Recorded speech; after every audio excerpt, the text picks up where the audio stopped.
My name is Joseph, and I'm from a place called Orem in Utah.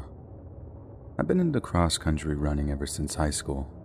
Nothing beats the feeling of pure chill that a long run gives me, and I swear by it as being the best anti-anxiety drug around. But last year, I went on a run in nearby Slate Canyon that proved to be anything but relaxing, and it changed the way I looked at the natural world forever. It was October 10th of 2020 when I decided that I'd spend my Saturday running the Slate Canyon Trail. It's one of my favorite cross-country routes, with plenty of sloping hills that give you a great view of the canyon. And since the loop itself is around 8.5 miles, running from my house to the trail and back is like a safe 10-mile run for me, so it's my go-to for a solid distance run. Like a lot of other runners, I use a running app on my phone and I love listening to music when I run. I'm constantly tweaking my playlist to see what songs give me the best boost, so I always have my phone handy, and it also allows me to take pictures of cool stuff I see on the trail. So as I'm about 6 miles into this run, I see a pair of what look like bobcats ahead of me on the trail. Perfect photo opportunity, right? So I pull out my phone, take a knee, and start zooming in to get a clearer picture. As I'm looking at them through my phone's screen, I start noticing that these little critters didn't look like any bobcats I'd ever seen before. I take a few pictures and start slowly edging closer to them when I suddenly hear this deep, feline growl from behind me. The little bobcats scatter off the trail, and I turn around to see an actual cougar emerge from the brush at the side of the trail. They weren't bobcats I had taken pictures of.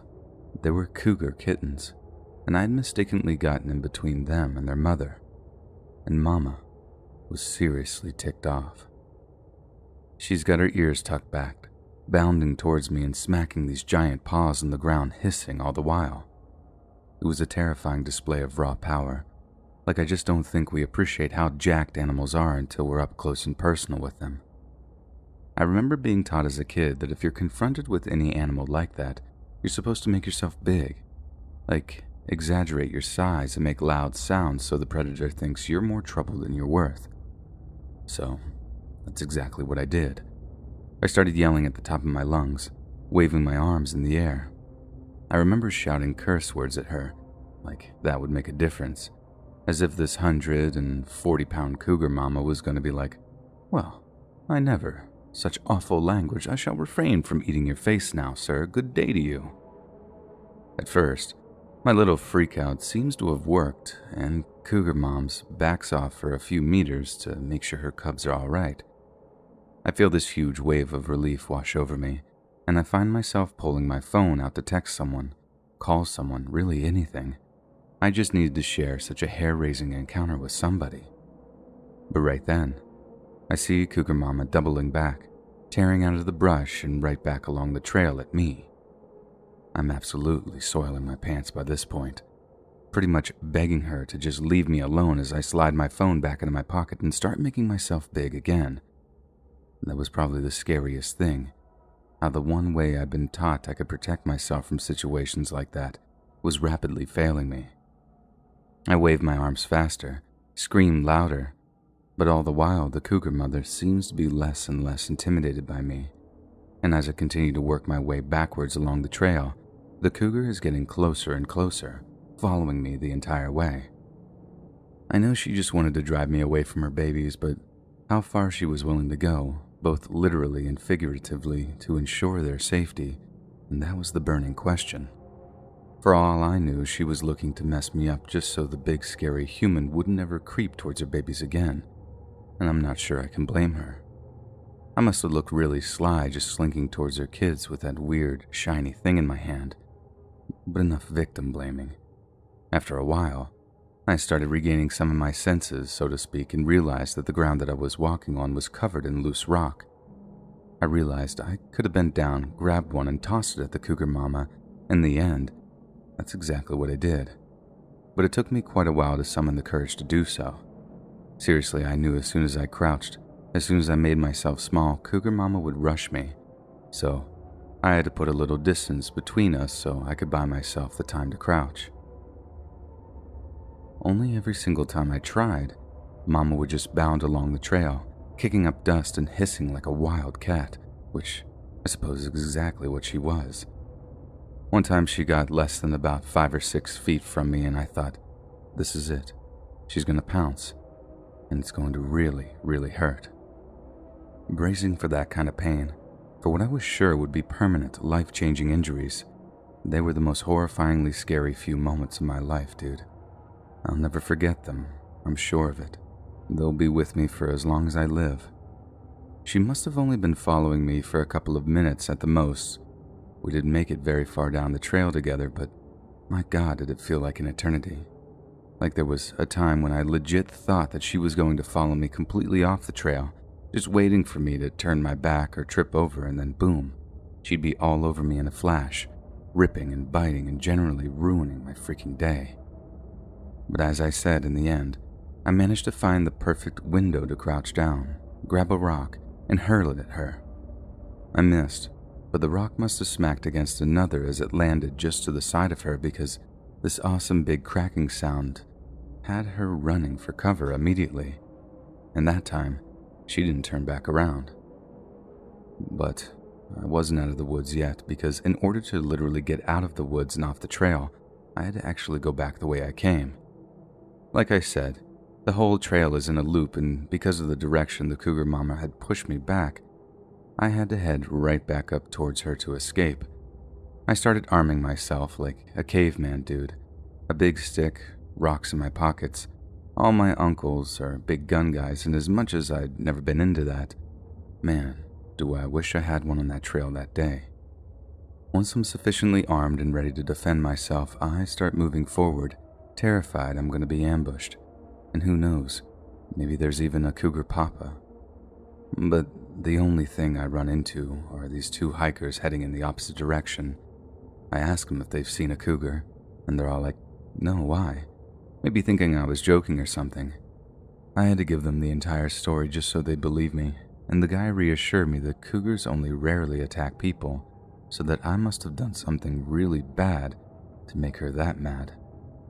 But either way, I got off that trail without a scratch, headed home, and then told my mom and dad about the whole thing. It makes for one terrifying story, and I probably tell it more than I should, but would I want it to happen again? In God's name, no. Absolutely not. Never in a million years.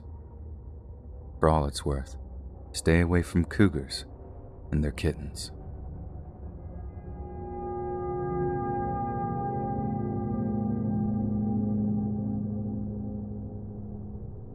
The Everglades has to be one of my favorite places in the entire world. A lot of people respond by saying that doesn't sound like you've been to many places then. But au contraire, mon frère, because I've been to plenty of different places. I spent 15 years in the US Navy, been to just about every country out there that's got itself a coastline, and I didn't spend my shore leave twiddling my thumbs neither. I've been all over, and I'm telling you, there ain't no place in the whole world quite like the Florida Everglades. The Glades somehow manage to be both tranquil and wild at the same time. I find it uplifting to see how teeming with life it is, but I'm definitely intimidated by all of the hidden dangers it conceals. Whether it's snakes, gators, brown recluse spiders, or fire ants, put your foot somewhere wrong or disrespect the habitat, and you'll be lucky to leave with all your limbs attached. I've had close encounters with all the aforementioned, but the devil you know is always better than the devil you don't, and it stands to reason that my most hair-raising encounter in the Glades has been with things I can't all the way explain. And I'm not gonna start telling y'all some stupid skunk ape stories or Bigfoot. I don't believe any of that. Don't get me wrong, I like to keep an open mind, just not so open that my brain falls out. But twice now, things have happened when I've been out fishing or hiking that have left me pretty shaken up, and I don't scare easily.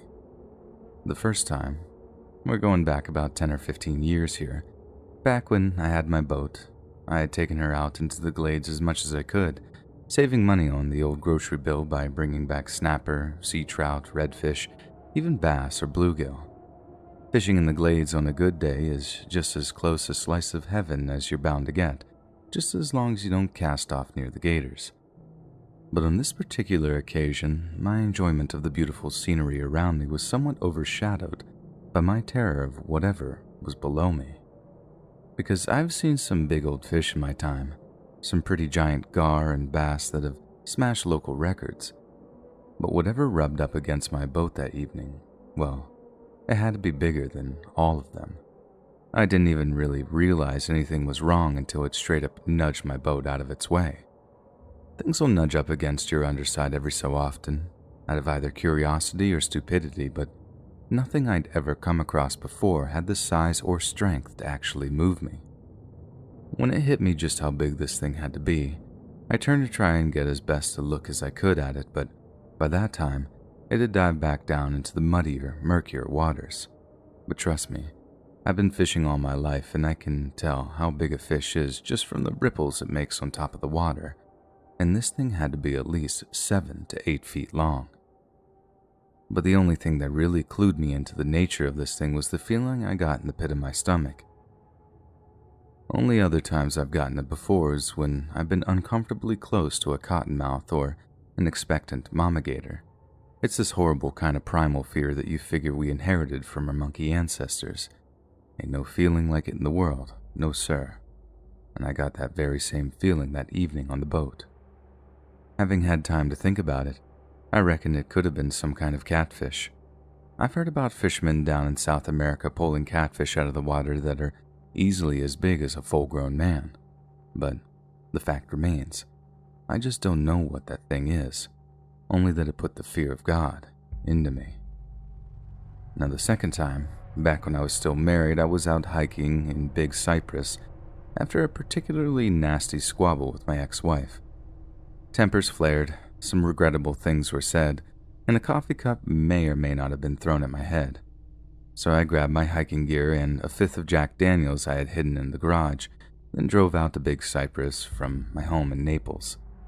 About an hour into the hike, I just about killed that bottle of Jack, and I was probably a little drunker than I should have been. I just kept walking and walking, not giving a care which way I was going. Anywhere seemed better than home back then. So I'm still walking, and after a while, what went in had to come out. So I take a few steps off the trail to find somewhere to take a leak. Then, as I'm draining the main vein, so to speak, I'm looking through all that green I was so used to seeing, when I see something not so familiar, the unmistakable pattern of wooden paneling.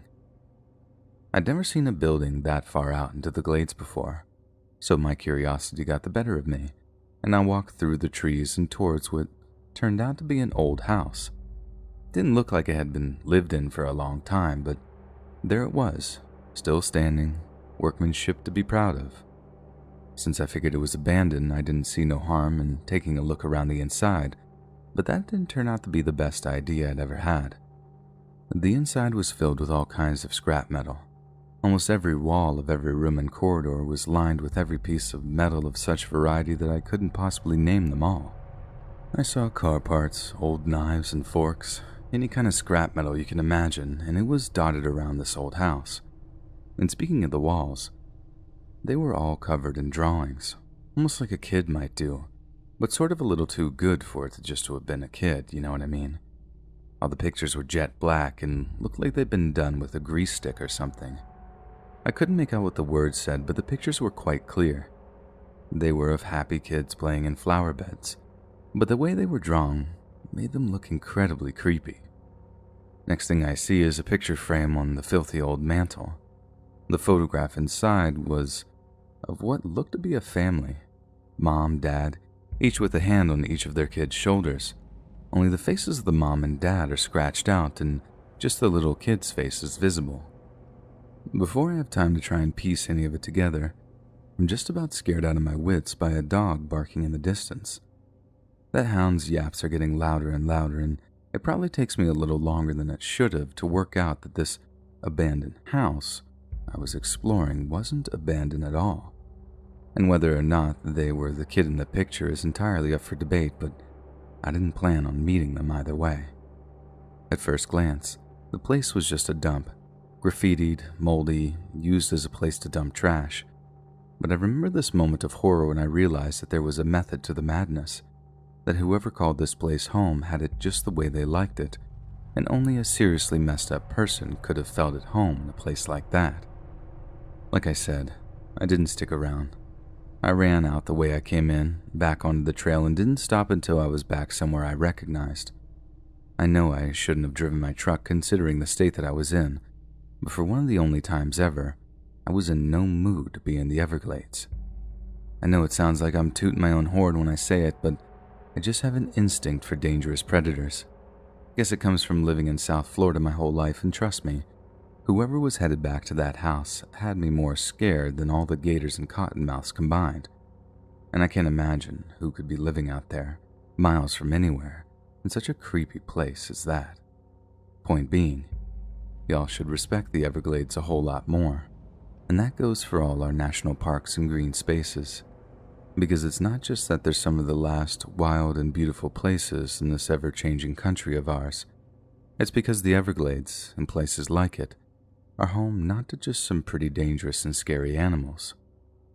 It's because they're home to some pretty scary people too. And I know which one of those I'm not taking any chances with.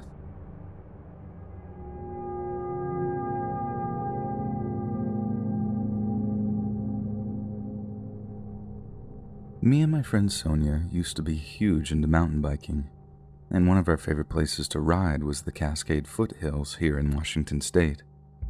Sonia was a huge character in the Seattle biking community, and a few times a year I was blessed enough that they'd join me in a drive out to a city called North Bend, right at the base of the foothills. David Lynch fans might well be familiar with North Bend, as it is where some of the Twin Peaks was shot, and sometimes you'll catch sight of something oddly familiar while you're driving around. It's like the Lynchian show made the town itself Lynchian, Sonia used to always say. We park the car, then ride up into the hills and back, before stuffing our faces full of carnitas over at taco time. And boy did you feel like you earned that meal. Those hills could be rough, but good God did they make for some great biking. But as much as I love the Cascades, I haven't been up there in a couple of years, nor can I see myself going back there anytime soon. And by the end of this story, you're gonna understand why. So, this one particular Saturday in May of 2018, me and Sonia drive out to North Bend for what was to be one of our first bike rides of the summer. I was so excited to be back biking again, as, unless you're partial to being soaked, frozen, and battered with gale-forced winds, biking in coastal Washington is pretty much off the table during the winter and early spring. The first couple of hours go by and we're having a ball, just burning off all the stress of the working week and soaking up all of nature's goodness. Like I said, we've been at it for a few hours, so we're just sort of meandering along an easier section of the bike track and taking a breather, when suddenly, I hear this weird growling sound coming from behind me. I'd never heard of anything like it before, so I had no idea if it was a mountain lion, unless I looked over my shoulder and saw the thing just following us up the track. Sonia must have heard the thing too, because they kind of slow up a little and look over their shoulder as well. Only instead of speeding up and trying to make a break for it, Sonia stops dead on the track, hops off their bike, and then turns it sideways to act like a kind of barrier between them and a potential attacker. It was kind of genius, really. Like, I had no idea they'd just know what to do during something like that, and oh my God, did it impress me quite a bit. Sonia then tells me to do the same as them, then to start yelling really loud so the cougar will get scared and run away. I felt much more scared than scary at the time, but I did as they told me anyway. The cougar reacted, sure, but no matter how much we hollered, it just didn't seem to deter it from edging closer and closer to us. Even tossing rocks didn't seem to do much, and when it actually started charging us, I just about lost my mind with fright. But Sonia, right as the thing is about to start clawing at them, grabs their bike, lifts it slightly off the ground, then shoves the frame right at the cougar. They hit it so hard that it actually lost balance, backed off, and then ran away into the trees. I couldn't believe what I'd just seen. Sonia fought off an actual cougar. They'd saved my life, our lives even. But that wouldn't be the last time Sonia would save my life that day. and the second time didn't feel nearly as celebratory. We're breathing a collective sigh of relief, still a little in shock at what just happened. I'm just pouring my heart out to Sonia about how cool they were, battling that cougar off of us like some superhero or something. But all they're interested in is getting out of there before the thing decides to come back. Agreeing that sounded like the best idea ever, I follow Sonia and climbing back onto my bike, and we start riding off back along the trail. I watch as they edge off slightly ahead of me, and then, boom, something slams into me from behind and knocks me off my bike. I don't have to look up to know what it is. Sonia's screams are telling me everything I need to know. That mountain lion had just hidden off the trail out of sight and waited for us to turn our backs. Textbook ambush predator stuff, and we were foolish to give it our backs, but we were scared. We just wanted to go home. All we wanted was our real ride of the summer, not to be playing gladiators with big cats. But just for a moment, I need you all to understand what it felt like when that thing locked its jaws around my skull. Like I said, I knew what was happening. It was all terrifyingly clear, and weirdly, I kind of accepted it. The mountain lion was going to crush my skull with its teeth that could probably crush rocks if they needed to. Everything would go black, and then that would be that. There was no escaping it, no point trying. It was game over, surely. The only thing I didn't want was for Sonia to have to watch me die. Not like that, anyway. I mean, I don't imagine there's a nice way to watch a friend of more than 5 years die, but seeing their skull crushed has to be one of the worst. So I remember just screaming for them to run, to get back on their bike and go. If they stayed and tried to help me, they'd get hurt too, and as I said, in that weird moment of clarity, I was thinking, better just one of us than both of us die. So that's exactly what she did. I mean, I didn't see it happen, but Sonia jumped back on her bike and started off down the trail, presumably thinking that she could go get help once she was at a safe distance. Meanwhile, my head is still locked in the teeth of that mountain lion, and at any moment, I'm expecting that sickening crunch to start as I feel my own head coming apart in that thing's jaws. Yet suddenly, the feeling of pressure around my skull starts to loosen and then disappeared entirely. I couldn't open my eyes right away. My whole body was tensed up and ready to take the pain, and the only thing that snapped me back into action was hearing a blood-curdling scream coming from up the track. Sonia's scream. It's a sound that was burned in my memory for a long, long time after. This horrible, ear-splitting screech as the mountain lion tore them from her bike and began tearing into them. I did all I could to find my feet as I felt blood dripping down my own scalp and onto my face. I had to wipe it from my eyes to see my bike, which I planned on throwing at the mountain lion to at least get it off of Sonia before it could do any serious damage. But I just wasn't fast enough. By the time I had my bike in hand, Sonia had gone silent. The mountain lion then sank its teeth into their shoulder and began dragging them off into the woods. It had completely lost interest in me, focusing only on Sonia, so it could get her somewhere safe so it could... I'm sorry, I can't even finish that sentence. The only way I'm going to be able to finish this is by talking about them. How they saved my life, not once, but twice that day. Having watched them fight that mountain lion off with nothing but a bicycle, I was ready to die so that they could live. They were 32, still could have had a family or something, and for that thing to just let me go and attack Sonia. Why? It had me in its mouth. It had its meal. So why did it let me go to chase after my fleeing friend? It was like a sick joke, isn't it? Just when I accepted the bargain, a life for a life, mine for Sonia's, God just switches up the deal like, you're totally right. There is a fate worse than death, so let's go with that option instead. Even when it was explained to me that it just sort of coded into the big cat's instincts to pursue a fleeing prey, it's like the information just wouldn't compute. I just saw it all as some depraved cosmic joke that destroyed my mental health and pushed me to the very edge of sanity. When I was found by the EMTs, I was taken to the hospital, where I had to stay for a couple of days while doctors ran tests on my head injury, checking for brain trauma. While I was there, I was visited by a sheriff or something. I wish I could remember exactly who it was, but I was so out of it from the entire traumatic experience and the morphine that I could barely remember a thing. This guy tells me that we did everything right, and that something was wrong with that mountain lion, which I suppose is the nice way of saying that we were screwed no matter what. It was the first death resulting from a mountain lion attack in 94 years in that area, and that's how rare they are. And yes, the forest rangers, or whoever it was, tracked it down and shot it dead. It was the one thing that felt like justice as I was lying there in that hospital bed. I know that sounds cruel, and I can assure you I am an animal lover, but I make no bones about being happy when I heard the news. My family came to visit me, a few friends too, but the people I wanted to see the most were Sonia's loved ones.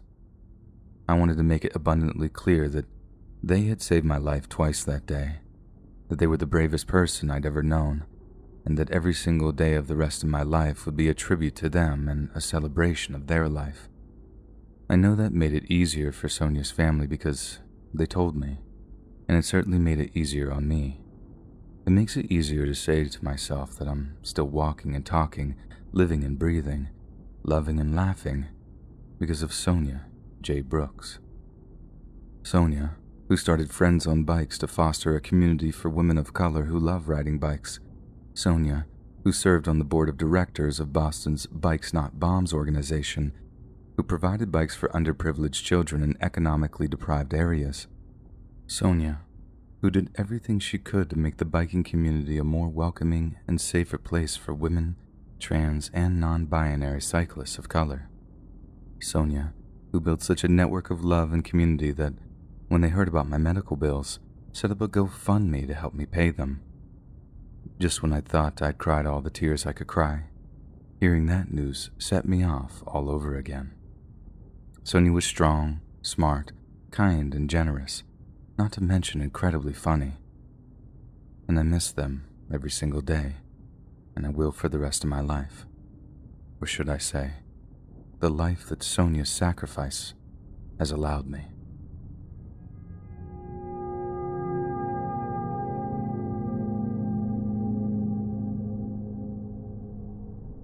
In June of 2016, 23-year-old Colin Nathaniel Scott was visiting Yellowstone National Park with members of his close family.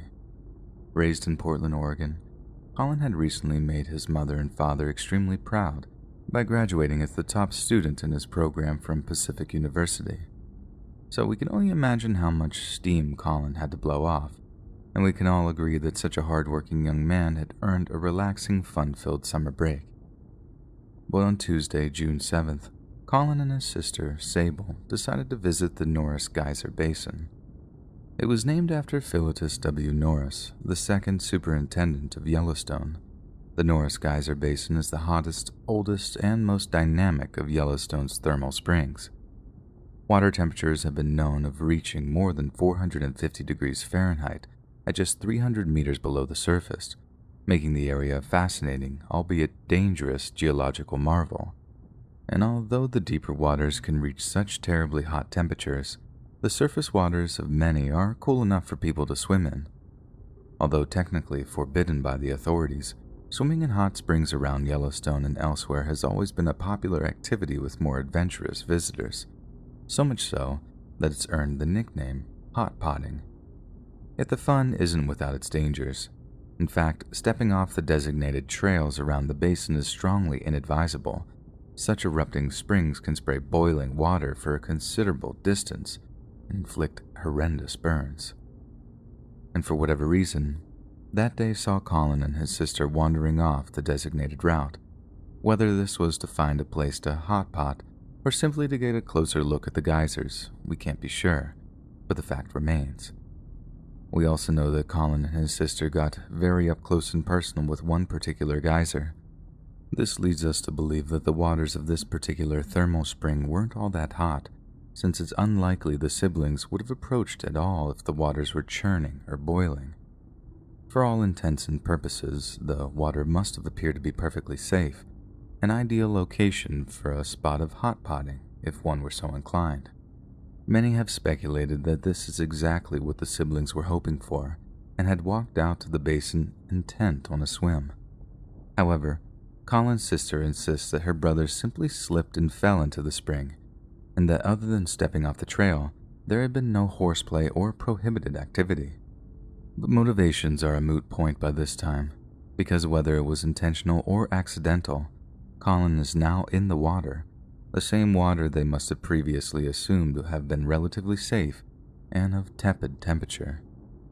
So we can only imagine the shock and horror of Colin's sister, watching as her brother surfaces from the deep thermal waters before letting out a blood-curdling scream. The water hadn't appeared hot at all. In fact, only a small amount of steam was rising from the surface. But if that was the case, why was Colin screaming like he was in agony? Why was his skin turning red as he was being boiled alive? Why was his hair shriveling? Why was his flesh blistering? Colin's sister knew she couldn't jump in to save her brother, as she'd be burned as well. But neither did she have anything long enough to throw that she could use to drag him out. All she could do was yell at him to swim to the edge, begging him to save himself, but she could barely hear her own cries over Colin's screams. She pulled out her cell phone, but was horrified to find that she had no signal, no means of contacting anyone, no means of calling in rescue. And as Colin's yelps of pain died down and he began to tire, all his sister could do was run back to the nearby Geyser Basin Museum to fetch help. It was there that she ran into Ranger Rosa Presser, who in turn contacted the Yellowstone Communications Center by radio to request urgent assistance. Norris Interpretive Ranger Rick Lee and Canyon Ranger George Brecht were the first to reach the hot spring where the incident took place. Ranger Lee immediately noticed that there was a wallet and a flip-flop floating on the surface of one particular spring, with a matching flip-flop stuck into the mud at its edge. However, there was no sign of Colin, and only when he probed the pool with a large wooden stick did he feel a large object stuck somewhere below.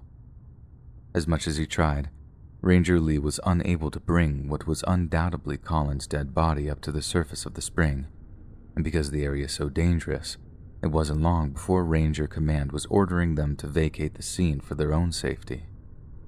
Additional rescue personnel were dispatched to the scene, but due to numerous safety concerns involving a lightning storm and the general hazards of navigating in an active thermal basin, the rescuers did not arrive at the hot spring until about 8 p.m., several hours after the incident first unfolded. Team leader Phil Strell, Ranger Lee, and Yellowstone Search and Rescue member Doug Madsen all reported seeing only the badly burned upper torso of a male floating on the surface of the pool. Somehow, in the space of just a few hours, the hot spring had managed to almost completely dismember Colin's body. But how on earth could that be achieved with just hot water? The next morning, the body was no longer visible in the hot spring, with Ranger Strell saying that there were no indications that the body had been removed by another human or animal due to the lack of drag marks along the edges of the pool. The waters themselves were probed again, but this time, there was no indication of any human remains in the hot springs. The events were a complete and utter mystery, until one member of Yellowstone's staff heard of the incident, offering some sage but terrifying wisdom that might just clue us into the bizarre nature of Colin's death. This expert explained that the park's geysers and springs are sometimes extremely acidic. This is because they are fed by thermal waters that come from deep beneath the Earth's surface, water that picks up none other than sulfuric acid as it rises to the surface. This sulfuric acid is the product of subterranean microorganisms that break down hydrogen sulfide in rocks and soil as part of its feeding mechanism. If Colin had known what to look for, he'd never have approached that one particular hot spring, with its overly cloudy waters, with its telltale rotten egg smell. But as it stands, there's no way of him knowing that the spring he was approaching, the one he would accidentally fall into, was a pure, chemical death trap. Although what happened was obviously a tragic accident and all due condolences go out to the Scott family, it's clear that both Colin and Sable ignored numerous warning signs on their way toward the spring. But given the calm appearance of the water, The brother and sister simply ignored the signs and judged the spring safe to approach. Yellowstone representatives made it clear that such signage is there for a reason and implored the public to be more careful when making visits to such obviously hazardous areas of the park. Because there are always those unknown unknowns, the things we are not even aware we don't know. Things like how a warm-looking hot spring, perfect for a summer day's dip, might actually be full of deadly, corrosive sulfuric acid.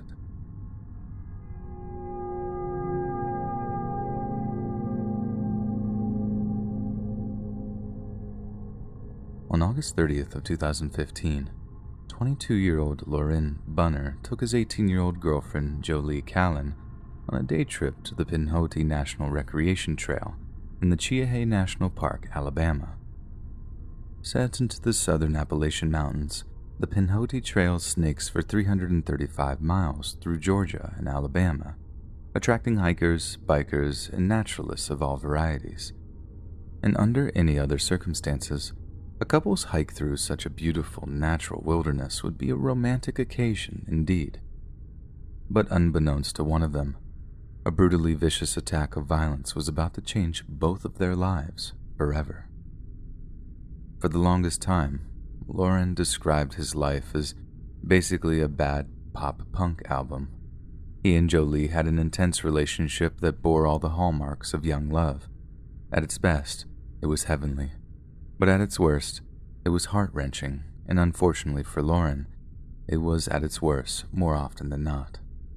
During that particular weekend at the end of August, the relationship seems to have been going swimmingly. On his Instagram account, Lauren posted 49 pictures of himself and Jolie, having spent the entire weekend together, and the final 4 pictures posted were all from the hike that day. In one, she held a dog with her back to the camera, while in the next, she appeared to be taking a picture of a cloudy mountaintop while wearing her maroon Warped Tour t-shirt. It was a serene and peaceful moment, shared between 2 young lovers, but that peace was about to be shattered by a single gunshot. Jolie collapsed where she stood, blood pouring from a wound in the back of her skull, and standing behind her, smoking Bear Claw 22 still in his grip, was Lauren, who was said to utter just 2 shaky words as she lay there dying. "I'm sorry."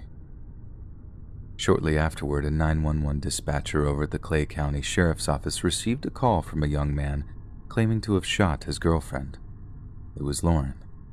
Sounding almost in a state of shock, Lauren explains that he shot Jolie in the back of the head, execution style, then shot her once between the eyes to ensure she was dead, apparently because he didn't want her to suffer.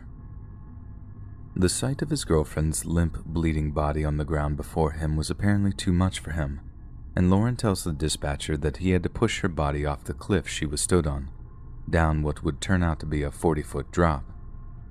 Jolie's body was already in a terrible state, having suffered 2 gunshots to the head, but the 40-foot fall, snagging on rocks the whole way down, did catastrophic damage to her corpse. Police arrived at the scene, recovering Jolie's body and finding a large amount of blood at the top of the cliff, exactly where Lauren claimed to have shot her. Then, having safely recovered the murder weapon from him, Lauren was put in cuffs and taken to jail.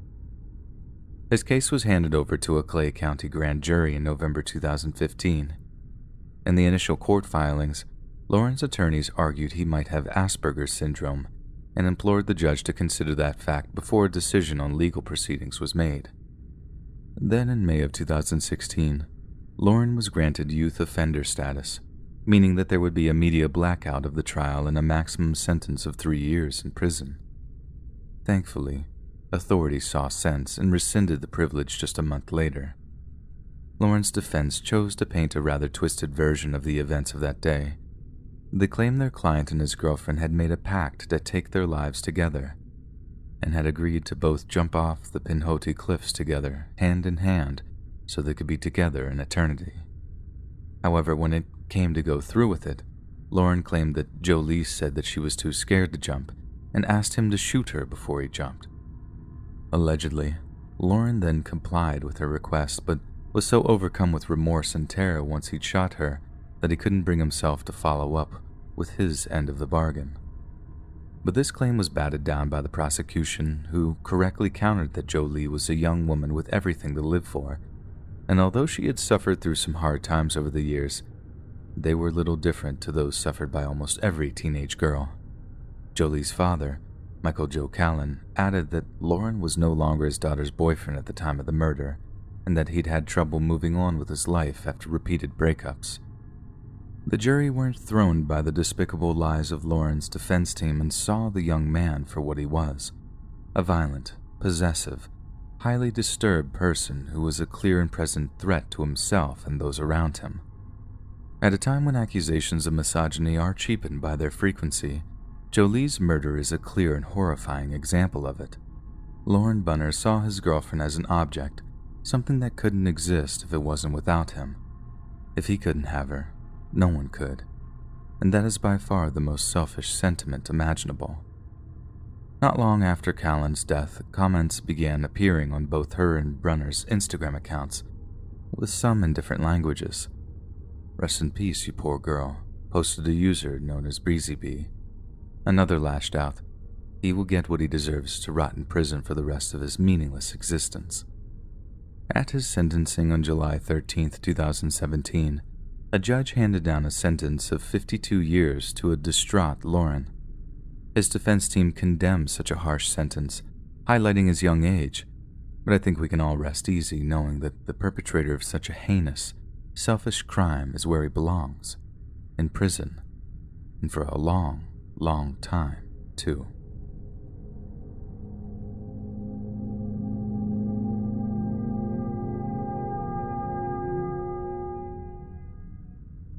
On October 8th of 1976, 16-year-old Trenny Gibson left Bearden High School in Knoxville, Tennessee, on a field trip with nearly 40 of her classmates. The supervising adult, a horticulture teacher by the name of Wayne Dunlap, had essentially surprised his students with the trip, as they didn't even know they were going anywhere until confronted with a gassed-up school bus. With Mr. Dunlap being the only adult chaperone, the students were informed that they would be traveling over 50 miles to the Great Smoky Mountains National Park. An hour or so later, the bus parked up in a lot near a gently sloping mountain known as Clingman's Dome, and the students headed out on the 2-mile hike along the Forney Ridge Trail to Andrews Bald Mountain. While out on the hike, the students found themselves separating into smaller groups or cliques that dotted the length of the trail, and Trenny walked the trail alongside a young man named Robert Simpson, who was a trusted friend of her brother. At around 1:30 in the afternoon, the students stopped to eat some quick brown bag lunches at the trailside. Trenny and Robert were spotted eating together, with Trenny wearing Robert's jacket. However, the two kids weren't together when the group hiked back, as Robert claims he was off tracking a bear. Right around 3, Trenny was spotted hiking alongside another group of students who were only about half a mile from the parking lot in the school bus. They later said they were exhausted from the day's hike and stopped to take a load off before the final half mile. Trenny, however, was in no mood to rest and insisted on pushing on for the final stretch, so the group parted ways, and each remembers seeing her walking off down the trail in the direction of the parking lot. Yet when the group of resting students made it back to the parking lot about a half an hour later, they found that Trenny was nowhere to be seen. Shortly afterward, Mr. Dunlap's roll call found that all but one of his students were present, Trenny Gibson, and when he discovered that she had apparently gone missing with only a short stretch of the trail to go, he began to panic. Trenny had disappeared right under the noses of her fellow students, and somehow he just knew something dreadful was to blame. Police and Forest Service personnel launched a massive search operation that covered more than 30 square miles of the Great Smokies, but not a single trace of Trenny Gibson could be found. The afternoon when Trenny went missing was very foggy, so it would have been easy for her to have gotten lost after she stepped off the trail. So for a while, it was speculated that she simply walked off the trail to go to the bathroom or something, then got herself turned around. A partially opened can of beer and 3 cigarette butts were later found near the spot where Trenny stepped off Forney Ridge Trail, but none of the other students admitted to having brought beer on the trip. This left investigators in a predicament. The butts and the beer could well be evidence of a stranger having lurked nearby, but a guilty student would be unlikely to admit bringing such contraband along with them. Details like this muddied the investigation right from the start, making an already difficult process even harder. Canine units from a local search and rescue unit found that many of their dogs were picking up Trenny's scent at a section of Forney Ridge which intersected with the Appalachian Trail. They tracked her scent trail to the base of the Clingman's Dome observation tower, then through some dense patches of woodland for almost 2 miles before they came to a road. This is where the scent trail ended, and right near this spot were cigarette butts of exactly the same brand as were found back where Trenny vanished. It was now clear to police that someone had led the girl, either deceptively or by force, for quite a distance before bundling her into a waiting vehicle. It was no crime of opportunity. This was something that had been well planned and horrifyingly well executed. Not only that, but the public was horrified to learn that whoever abducted Trenny might well have kept her prisoner in the immediate area for a while before transporting her later on. This meant that as her classmates were filing past her on the trail, Trenny might well have had a knife to her throat or a hand over her mouth, so close but so far from salvation. It was with this terrifying thought in mind that Trenny's family publicly announced their suspicions regarding one of Trenny's classmates, a boy named Kelvin Bowman. This suspicion was rooted in the fact that just a few months previously, Kelvin had actually tried to force his way into the Gibson home and was only deterred when Trenny's mother shot him in the foot with a small caliber revolver. Kelvin served a measly 6 months in a juvenile correctional facility, but had apparently vowed to murder Trenny once he was freed. After his sentence, he was freed from the facility and returned to Bearden High School, and it's shortly after this that Trenny suddenly went missing. Some students were adamant that they spotted a car that greatly resembled Kelvin's that was following the bus that day, but the teacher, Mr. Dunlap, insisted there was no one following them on the journey out to the trail, and if there was, he would have surely have noticed. The principal of Bearden High also testified that Kelvin was attending classes all day and wouldn't have been able to make it there and back in the time frame suggested by his accusers. Although not formally charged in connection with Trenny's disappearance, Kelvin would go on to be arrested in 1978, accused of indecently assaulting a woman in her own apartment. As a result, he was convicted of third-degree criminal conduct and is long considered the #1 suspect in this case. However, Kelvin is not the only suspect in the case, and the eye of suspicion made its way around to Robert Simpson, the supposedly trusted friend of her brother's whom she ate lunch with that day. A number of people reported seeing Trenny's comb, which she always carried in her right hip pocket of her jeans, on the dashboard of Robert's car following her disappearance. But the really worrying thing is that when Trenny's parents were participating in the search effort for her, Robert visited the Gibson house and made some odd remarks to Trenny's sister. He said how if Kelvin Bowman had kidnapped Trenny, she didn't stand a chance and was dead for certain.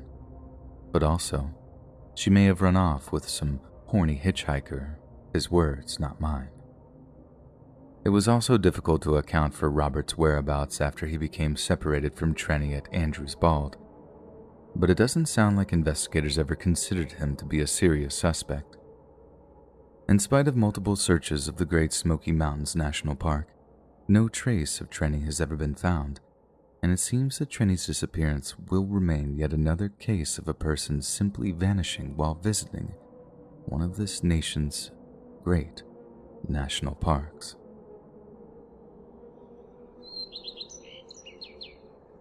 Hey friends, thanks for listening. Click that notification bell to be alerted of all future narrations.